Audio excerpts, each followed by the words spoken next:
to maybe even just, engage in small talk with each other, like, leaning across the table and saying, "Hey, what are you eating?"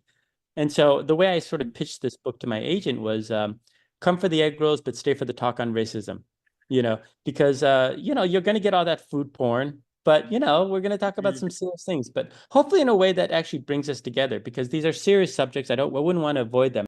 Hi, this is Dr. Andrew Rimby, host of the Ivory Tower Boiler Room Arts and Culture podcasts.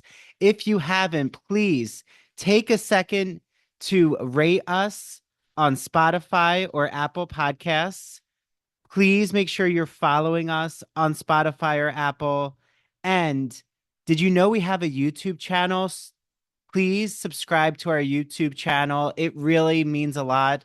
You can actually see a lot of our video episodes on YouTube. And if you don't want to listen to any ads that are going to happen throughout the episode, even though I love all of our sponsors, of course, you can listen to our ad-free episodes on Patreon. That's patreon.com/Ivory Tower Boiler Room. And right now, you can get 1 week for free to see all of the ad-free episodes. And all of those episodes are also video episodes. So you can get to watch me, the guest, and you can also listen to all of Mary's True Crime and Academia episodes ad free. Okay, I hope you enjoyed the episode.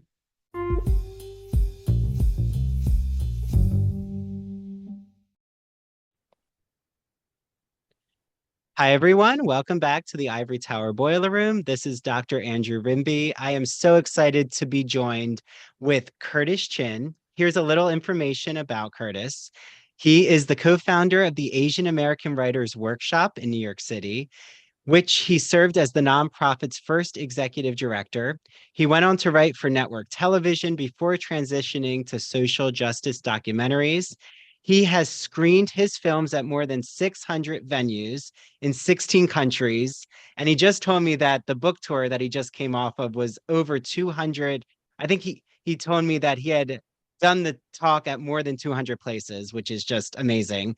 He's written for CNN, Bon Appetit, the Boston Globe's Emancipator. His work has been anthologized in the Best American Food Writing 2023.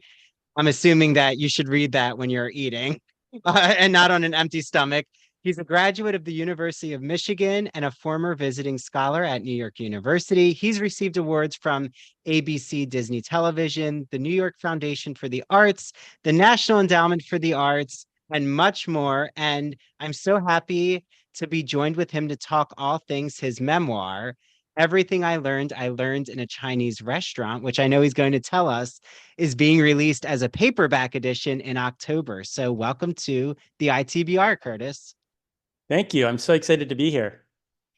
So right away, I was so immersed in just the way that you situate yourself at the beginning of your memoir. And a question I had as I was reading is, how did you know, okay, this is now the time I need to center my family's restaurant, Chung's Cantonese Cuisine, at the heart of all of these awakenings in my life? Like, just how did you know it was time to write a memoir? Oh, well, I don't know. I mean, my day job is writing for TV and film, so I do write professionally. But the idea of writing a memoir actually just sort of naturally developed. Just to take a step back and tell people what the book about, it's Sure. called Everything I Learned. I learned in a Chinese restaurant, and it's about growing up in my family's wonderful Chinese restaurant in the inner city of Detroit.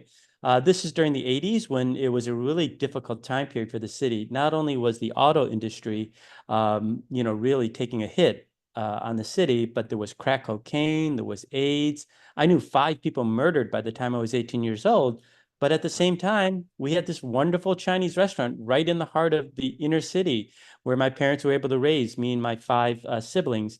And so I've always had an appreciation for my family and the sacrifices that my mom and dad made to sort of open up doors and opportunities for me and my siblings. And I've always recognized that the person I am is because of what happened, and the values that I was taught, as a kid. But the idea of actually feeling that that was an important thing to write only came about, as I got older. And sadly, we did have to sell the restaurant after my dad passed away. And soon after that, my family all left Michigan. And when my siblings started having kids, I just thought it was really sad that this next generation of our family would not know this long history. Because my family had been in Michigan since the 1800s, right? There aren't very many Chinese people in that part of the country at that time. And so I just thought it was really fascinating history and story that I really wanted to pass on to that next generation. And so it started off as a real personal family project more than anything else. And I remember you say that, and correct me if I'm wrong, Curtis, but was it one of your family members, the one who moved to Michigan, to Detroit? He had like seen that there was a similar town name as where he was coming from in China, and that's how he decided to move there. Yeah, my great great grandfather moved from Canton, China to Canton, Ohio, before realizing there weren't actually any Chinese people there. And then he moved up to Detroit, which at the time was just starting the auto industry. And I like to say that, my family was in Detroit even before there was a Ford Motor Company or even Motown Records. And so when you think of that longevity, it's just amazing, right? Because at that time, it would really just it wasn't too long ago that it really was just a French colony. I mean, it's interesting. Well, and like for the 1800s, what was like the American history or like the research you did for your memoir?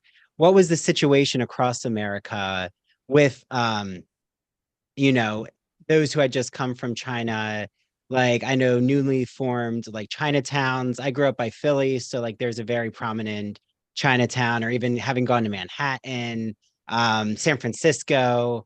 I think of like the iconic film Chinatown from the 1970s, but was that not the case with Detroit? Like it didn't necessarily, or this is when all of these like towns are forming because of recent immigrants from China. Yeah. So the book really is about my own personal history. The way it's structured is eight stories in three sections. The three sections are elementary, middle school, high school, and then college. I did that because 888 is good luck to Chinese people. But I do start off the prologue talking about my family's history. And there's two reasons for that. One is you know, A, or one, when you read about Asian American history, it's usually centered on the West Coast or the East Coast. You don't think about Asians being in, the middle part of the country. So I wanted to honor that history. The second is that I don't think you can know a person's history unless you know the family's history, right? Because so much about your desires, your wants, your values are all really set by your family. And so that was my reason for sort of exploring my family's history, as I mentioned. You know, do you want me to read anything, or is it just a conversation? Well, I was going to say, if you want to read a section that you think, Let me. will help illustrate this, I'd love that. Okay, I'm just going to read the first page of the prologue. Sure. Um, and the one thing that I want to say is that when you read the book, you're supposed to read it like you're entering a Chinese restaurant, that this is a meal that you're having. Okay. So this is the opening. Welcome to Chung's. Is this for here to go? Armed with a smile and a red waiter's jacket with a perpetual plum sauce stain. That's how my dad greeted any new face who entered the lobby of our popular Chinese restaurant in Detroit.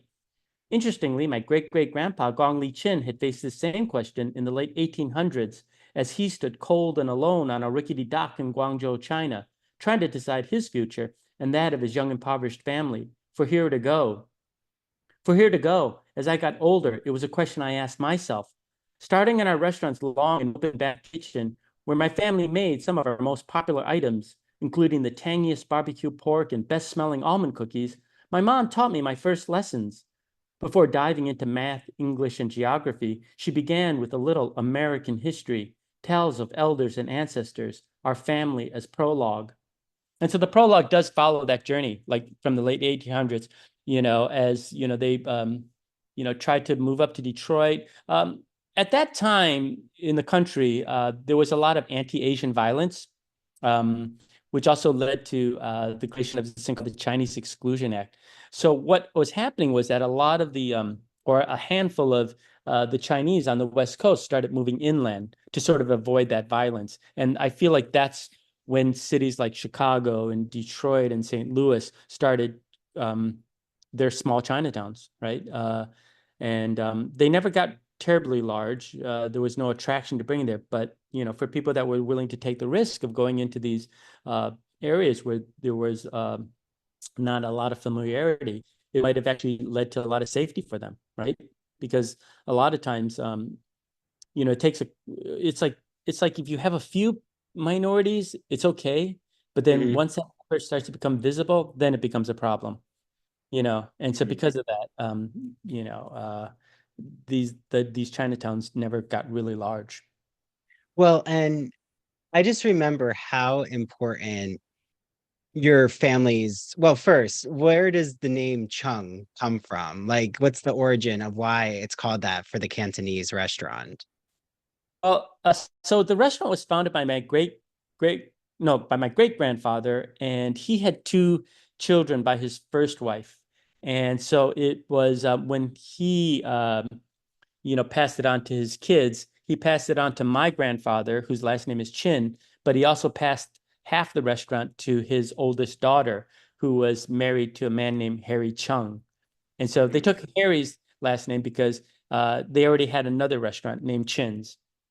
So this was actually the second restaurant. So that's how it happened. Yeah. But interestingly, and I talk about this in the book very briefly, is that Harry was actually known as what was called the paper son.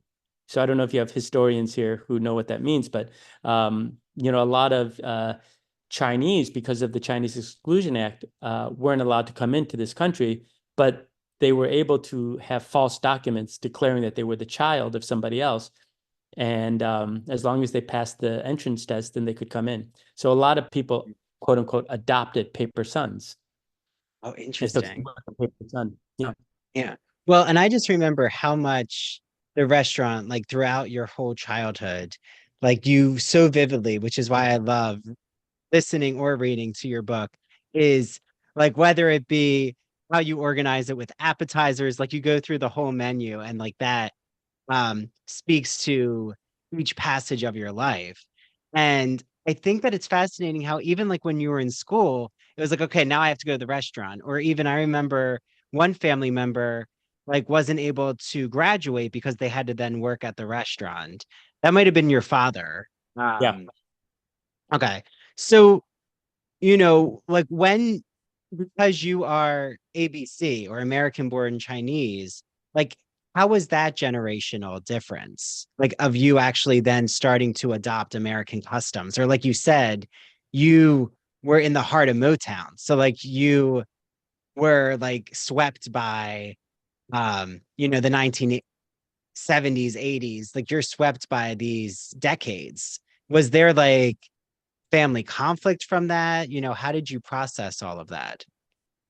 No, I don't think I had that divide as much or as pronounced as some other friends, only because my dad was born here too, and my mom, she came when she was really young, like a teenager. So they were very Americanized, and because they spoke different dialects, we spoke English.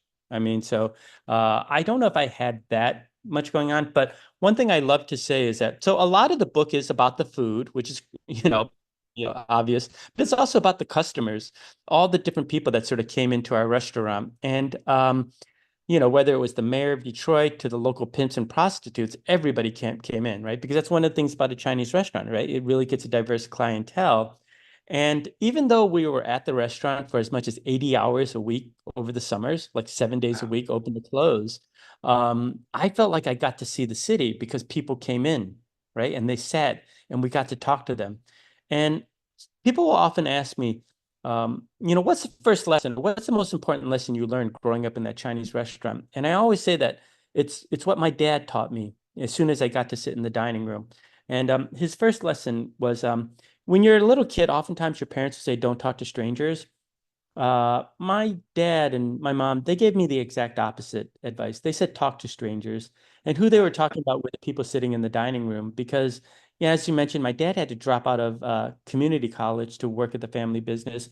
My mom had a arranged marriage to my dad, and so she had to drop out of high school in Hong Kong and move to America. So she never got a chance to even finish high school. So they didn't necessarily know what opportunities existed outside of that Chinese restaurant, but they knew they had this dining room full of people who did.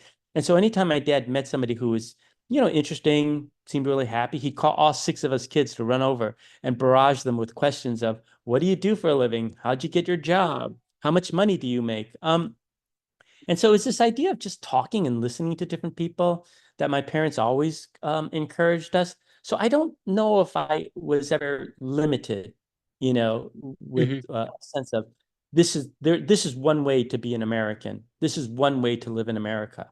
Because when you're working in food service as a kid, you quickly discover that there's a million ways to be American.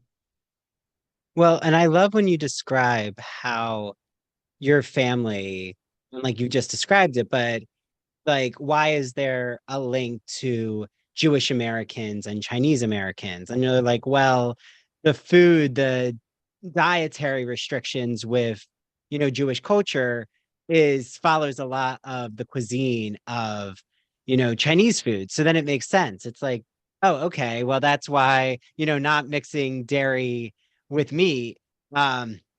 There's so many items that you can get at a Chinese restaurant that are kosher, or they're open on Christian holidays. So like that was also fascinating, but also there's this moment where you talk about, if you can, like, explain to everyone like your memories about it, or even how you talk about it in your book, but like even with civil rights, or I think it was the race riots, and like how your family puts this sign and then closes the restaurant, but like they put this message of solidarity. I thought that was such a powerful moment of like connecting um socially and politically at that time. Yeah, I mean, it's a balancing act being, Asians in a very black and white city, right? Which is a very racially polarized place. And so you do have to find a way where you fit in. And in some ways, the Jewish community was similar to that, right? And so there's always been this wonderful connection. I mean, even as a kid, I played with dreidels because, our customers give that. And I start off by saying, like, when my family, so Detroit, like most large urban areas, had an older Chinatown, which was demolished to make way for freeways, right? Part of that urban renewal push during the 50s. And so, when that happened, my family decided to keep the business in Detroit and they moved to a new area, another poor area in Detroit. But they moved out to 9 Mile. If you know Detroit geography, it's the mile right north of 8 Mile, just outside the city limits. But the white landowner would not sell the property to my grandparents, and so my grandparents actually asked one of their Jewish customers to buy the land for them and resell it to them at cost. And so it's just throughout, or like how when I was in college, I joined Hillel because they had an anti-racism, anti-Semitism, anti-homophobia acting troupe, or how like my first job outside of the restaurant, was working at a Jewish summer camp because one of our customers' nephew was working at this camp in Massachusetts. And he asked me if I wanted to join him. And so I went out there. So I don't, there's just always just been this running, connection between, at least with my family, and from what I hear, with many Chinese restaurants and their Jewish customers. Yeah. Well, and I would say too, like the gateway to education, that like knowledge is power, and that not to generalize, but a lot of Jewish families and Chinese or Asian American families, I should say, really believe in the power of education. Like that it can um open doors for your careers, or for Yeah, just your way in life in America. Like believing in that American dream mobility, which I still, hope I still linger onto that dream. I think though, like when you were writing this in our current moment, how like do you feel that there were some messages that were more urgent just because of like where we are right now in our divisive culture in America? yeah, definitely. I mean, that's partly why I wrote the book, because we live in a very divided country right now. We have these little silos where we don't talk to each other. But Chinese restaurants are one of those few places where you can walk in and interact with people from a different race, class, religious background. And I wanted to take that opportunity to sort of see if that can bring our country together. To maybe even just, engage in small talk with each other, like, leaning across the table and saying, "Hey, what are you eating?" And so the way I sort of pitched this book to my agent was, come for the egg rolls, but stay for the talk on racism.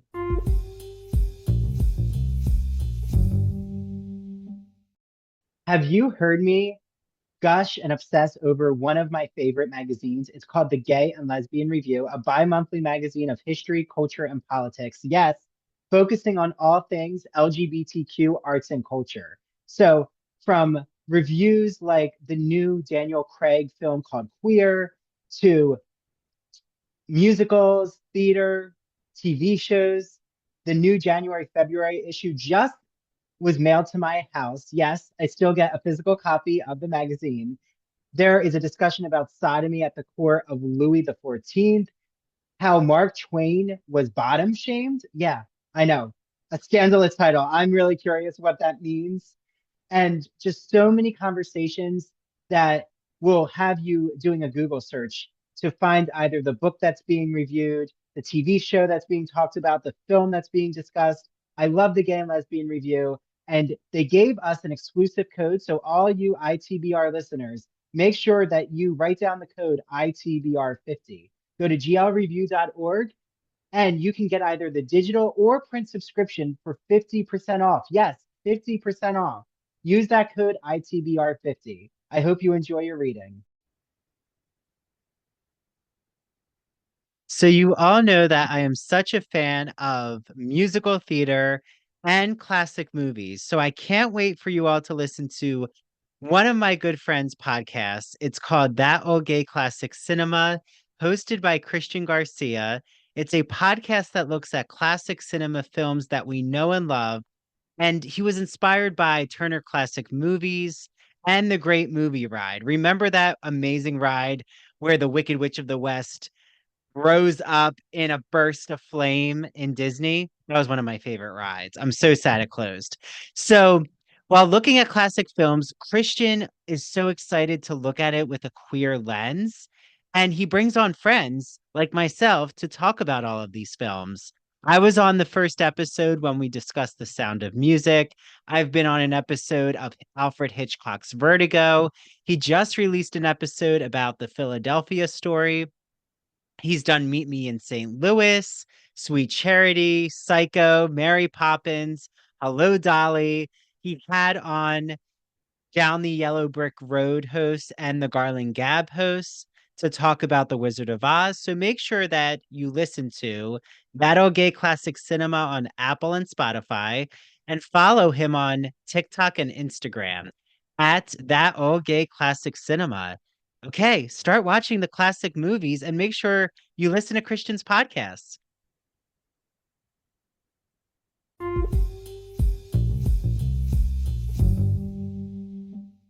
Because you're going to get all that food porn, but we're going to talk about some serious things, but hopefully in a way that actually brings us together, because these are serious subjects. I wouldn't want to avoid them, but we've got to be able to talk about them, as a country, which brings us together. And I feel like why I'm in a unique position is not just because I'm Asian American, right, and having to straddle that black and white divide in our country, but also because, as a young kid, I was a young Republican. I was the Asian Alex P. Keaton, if that means anything to your listeners.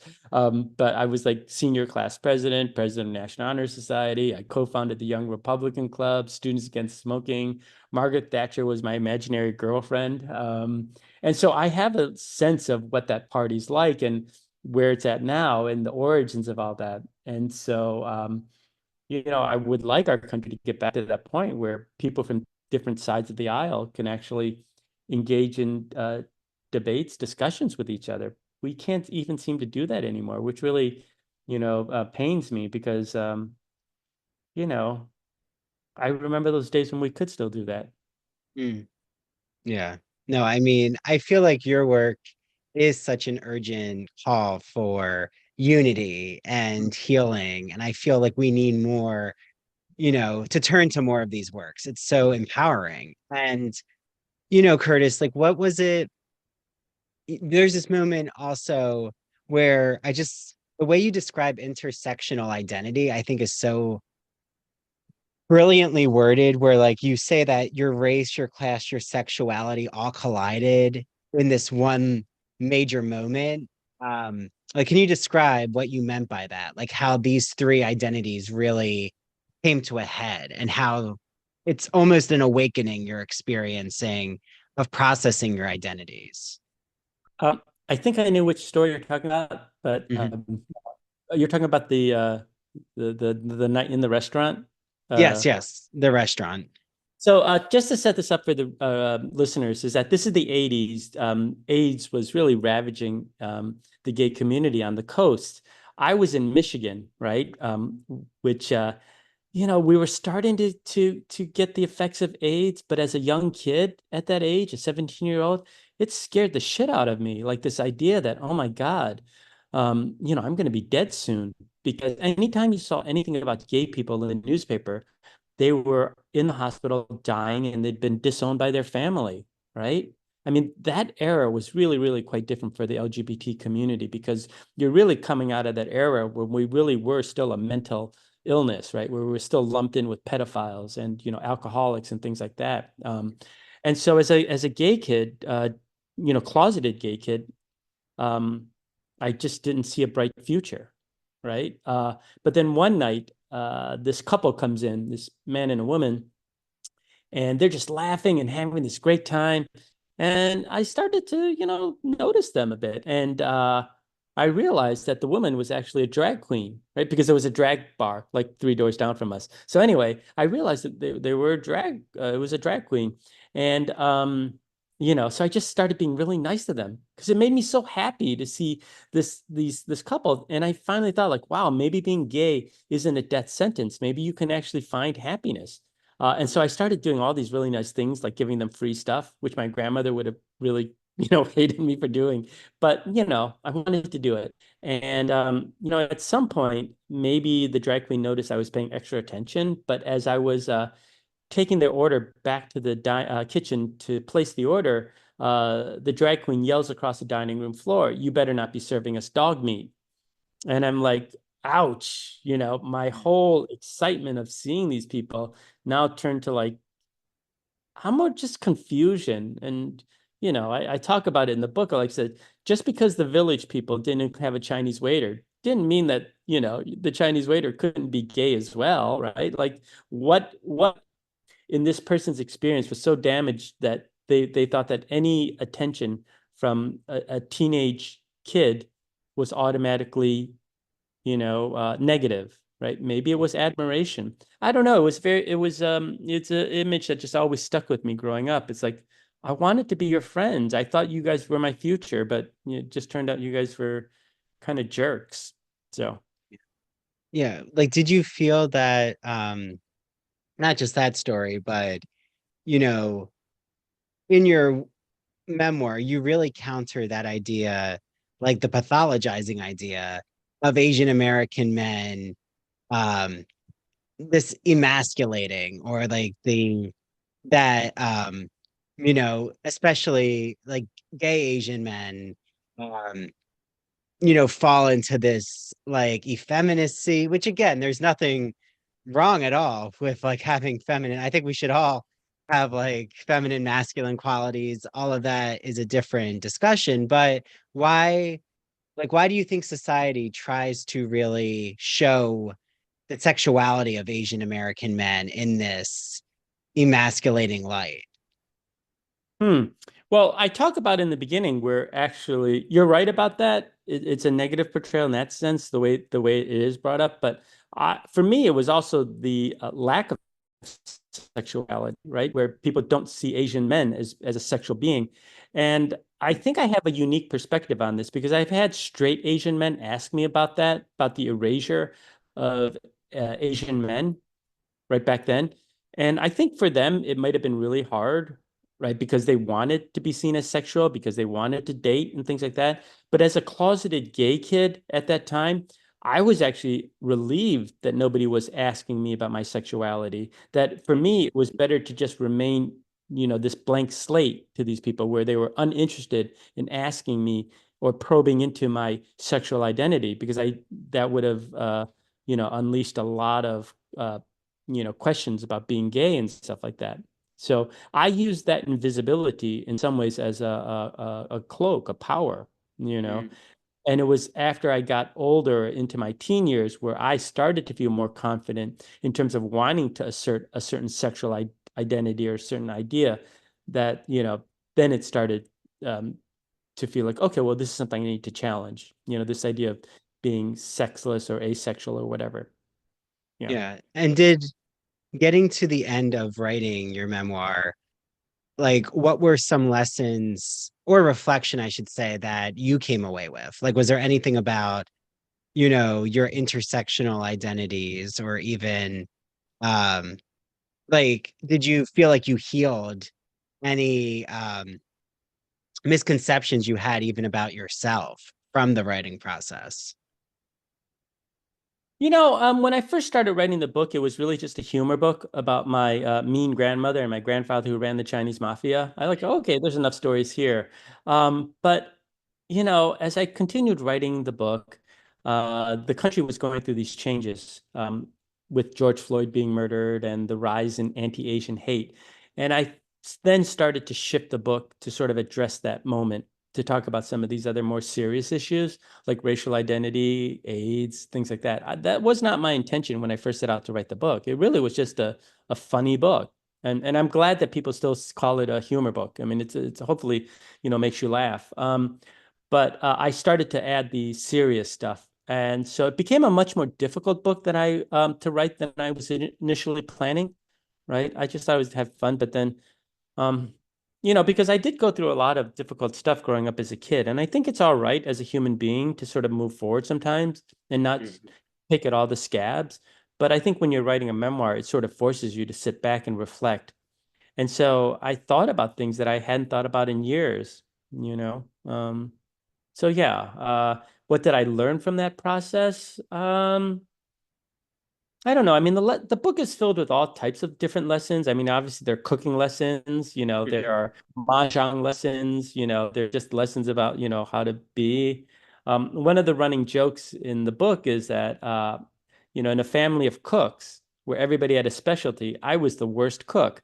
And anytime, we got together to make a family meal, I was the one banished to the dining room to go set the table. And I feel like that's one lesson I learned was that, as much as I wanted to be in the kitchen with everybody else, if my place in life was meant to be the dining room, then I was going to make the best of it, you know. And I did my best to be the best waiter possible. And I got to be pretty good at it. I'm happy to say I was the best waiter at the restaurant. And so sometimes in life, I think that's just what it is like making the best of the situation that you have. I mean, that doesn't mean you shouldn't strive for goals and try to improve it, but also appreciate and try to make the most of when you are in a situation. But there are also little lessons that I scatter throughout the book, like, you know, the fact that when you're cooking, sometimes the smallest ingredients, like a dash of pepper, can have the biggest impact on its taste. And so as a smaller guy, I'm like, maybe that's, you know what I mean? Like I don't, you don't always have the big muscular guy to have the most Mhm. impact in life. You know, you Yeah. can be a small person and have impact too.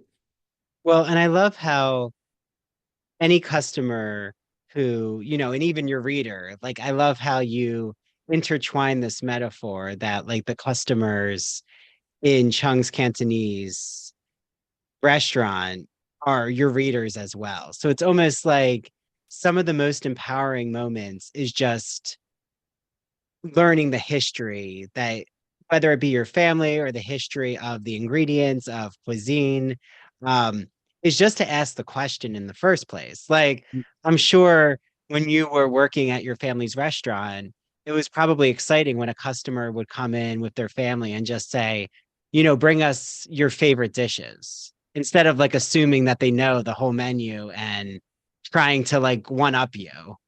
Yeah, yeah. No, that's why I'm such an extrovert. I love meeting people because, sitting at the back of the restaurant, you're there, I don't know, 11, 12 hours a day sometimes. It gets pretty boring. And so anytime someone opens the door and walks in, you get immediately excited. You're like, who is this? Who's this new person to play with? You know what I mean? And so, it always made me really curious about the people because we never knew who it would be. I mean, there were some generalities, like during the day, it was more white collar workers, and at night, it was more the local people on the streets, which included some of the seedier elements of Detroit. But it was always still a surprise of like who's coming in. And I guess in some ways that's a metaphor for life too, right? You just never know who's going to walk through the door. That's true. Well, and before we turn to, your new edition, I Mm. know you have some exciting information to tell me about your paperback edition. I'm just curious if, and I know because your whole life has been surrounded by the best in, Chinese cooking and restaurants. I don't want to like put you on the spot, but like if there are just a few dishes that you highly recommend a person um get at a Chinese restaurant, like what are the dishes that we can't live without, in your opinion? So much about eating food is not necessarily always about taste, but it's about memory and feelings. So the dishes I'll mention to you are the ones that I have an emotional connection to, not necessarily because it's going to make the list of some Michelin restaurant or some culinary expert's going to be like, "Oh, you're pushing the boundaries of these dishes." Mhm. For me, my favorite dishes are always going to be the ones that are connected to some memory. And for me, in Detroit, we had this dish called almond boneless chicken, which, if you ever make it to Detroit, please check it out. It's a very simple dish. It's white chicken meat, a fillet, deep fried in a batter, golden batter, and then placed over a bed of lettuce and then ladled with this really great brown gravy, like this Asian infused soy sauce gravy, and then sprinkled with, almonds, crushed almonds, and maybe some slivers of pea pods and water chestnut. But it's a very, very simple dish, but it's just, even just thinking about it, because I can't get it out here in LA, or you can't get it in most parts of the country, right? It's just in Detroit and a few other places, I think like Ohio. But yeah, so that's what I would say. And I'm actually the type of person that also says that I'd actually rather go to a restaurant that has mediocre food and great service than great food and mediocre service because so much of the dining out experience for me is about the whole connection and the people you will remember, like including the wait staff. I'd much rather have a friendly waiter that I could call a friend than a dish that, you know, Well, um, those are the dishes I remember. You're mm, right. It's the places I keep coming back to. And I'm like, oh, well, um, like one of my favorite Chinese restaurants is actually in Resorts Casino in Atlantic City. East uh-huh, Wind, I'll shout them out. It's one of my okay, favorites. uh-huh, And Emily, the manager there, is just so personable, like makes your experience so unique. And she'll like recommend dishes or like bring an uh-huh. appetizer over. But you're right. It's like I know if I'm there, I'm gonna go there because it's that personal experience. Or like my favorite Italian place is connected to the owner I know. And the other places I usually don't go back to, not because the food wasn't good, it's just my memories associated with it weren't stellar. Like I can't tell you Wow. what conversations I had there, but I know Yeah, the conversations I had in other restaurants. But um, yeah, it's fascinating.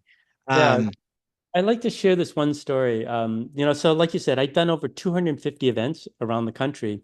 And at these events, I've had so many of our former customers come back because our restaurant was open for 65 years. I mean, it had a long history. But I was in Cambridge, Massachusetts at a bookstore. And at the end of this packed reading, this 60-year-old white woman stands up, and she's like, I think she was Jewish, but she was like, has anybody here eaten at Chung's? And nobody had because we're in Massachusetts. But she said, I grew up in Detroit. That was my family's favorite restaurant. We went there every Sunday. And she said when she told her mom that she was coming to this reading by this kid from Chung's, her mom, who has dementia now, actually started recounting all of our dishes with vivid details and memories. And she said for the first time, this woman said for the first time in years, she felt like she had her mom back. And it just makes you think about like restaurants and the important role that they play in people's lives and the relationships that you develop. And it just makes me feel really good about the work that my parents did and the honor of owning a family business like that. And it isn't just about serving food, but it's also about building community, which is what I think my family was doing. They were helping to build Detroit and the community of Detroit and keeping the city together, a city that was literally fraying apart at the edges. I mean, but my family held tight as long as they could to give Detroit a place where they could just go in for a nice meal. So. Mm.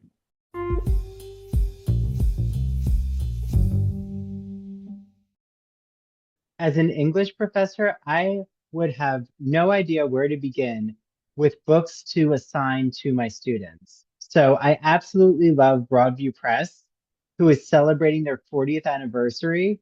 Broadview Press, they publish classic works of literature, academic, humanities books. I've read so many of their books, and I've always loved whatever conversations being discussed, from the philosophy of sport, indigenous philosophy and Native American culture, vampire literature, The Wonderful Wizard of Oz, new edition that just came out just in time for Wicked fandom, folk and fairy tales. My students love the different Cinderella and Little Red Riding Hood fairy tales that we discussed.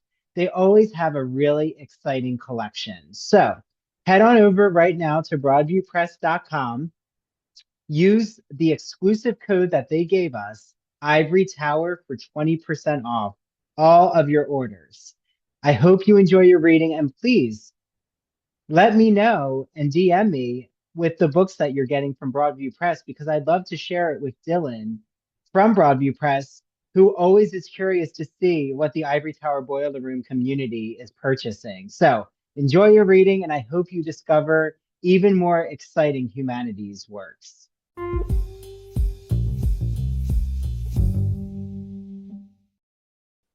Like that you told that story, because you're right. Like the importance of restaurants in our life, and like how owners are really just, wanting people to feel welcomed and supportive. Like those are the morals and ideals that we should be spreading around in our communities. Like whether or not we're restaurateurs, it's Yeah. those feelings of belonging and Yeah. empathy. Yeah. Um, yeah. So, well, can you reveal to us, Curtis, now that when this has come out, your paperback edition is about to be released, what we can expect in your new edition of your memoir? So I'm really excited about this. There's nothing creatively that's different. I mean, because it's the same book, same cover, everything. But there are 24 chapters in the book, and I've decided to do 24 more readings. But every reading is going to be in a Chinese restaurant, and all my conversation partners are going to be the owners, so they can share their stories.